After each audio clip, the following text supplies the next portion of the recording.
النهاردة هقولك على السر التاني من أسرار التعامل مع البشر، السر اللي هيخلي مفاتيح قلوب الناس في إيديك ومعاك. إيه السر ده؟ السر بيقول تعاطف مع البشر ثم اعطي الحلول. اي حد في الدنيا لما بيجي يحكي لنا مشاكله والامه احزانه والاكتئاب اللي بيمر بيه والحاجات اللي مضايقاه كلها بيحكي لنا علشان هو واثق فينا. طب يعني ايه القانون بتاع تعاطف مع البشر ثم اعطي الحلول؟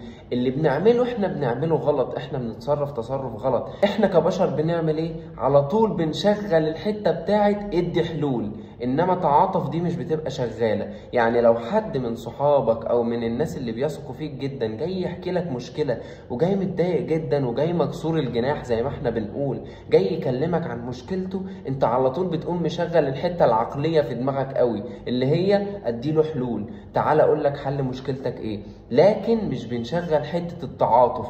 اهي التعاطف دي هي اللي هتخلي مفاتيح قلوب البشر في ايديك. يعني ايه تعاطف ثم اعطي الحلول؟ الدكتور يا غالي لما بيخش عليه حد مجروح او دراعه مفتوح بيعمل ايه؟ اول حاجة هو بيبقى جاي من هول المنظر خايف جدا، بيهديه بيطمنه، بعد كده بيبدأ يخيطه، بيبدأ يديله حاجة تسكن الجرح او تسكن المكان عشان يخيطه، ولما بيخيطه بعد كده بيهديه وبيديله علاج، فيبقى خلاص هو عالج المشكلة. الاول عمل تعاطف. يعني ايه تعاطف يا جماعة؟ يعني ايه تعاطف؟ يعني الشخص اللي جاي يحكي لك دوت محتاج حنية، محتاج طبطبة، محتاج احتواء، محتاج تقول له انا حاسس بيك، انك تقول له ان اللي انت فيه دوت مش شوية، ان اللي انت فيه ده كتير، ربنا هيعينك وهيأجرك عليه وهتاخد عليه ثواب واجر عظيم عند ربنا سبحانه وتعالى. اهم حاجة، اهم ما في الموضوع انك تتعاطف.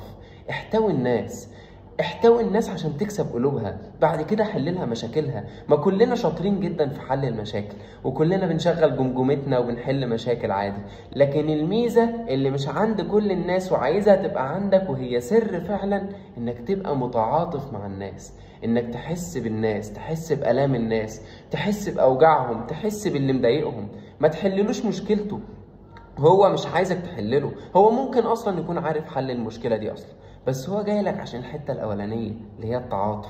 لو عجبك المحتوى بقى تابعنا يا جميل الملامح انت عشان تعرف السر الثالث من اسرار التعامل مع البشر. انا هنا بديلك نصايح نفسية وبديلك حاجات هتفيدك جدا ومش هتستغنى عنها، فتابعنا واعمل فولو ولايك ودلعنا كده، روق علينا، مش كده يا اخي يعني.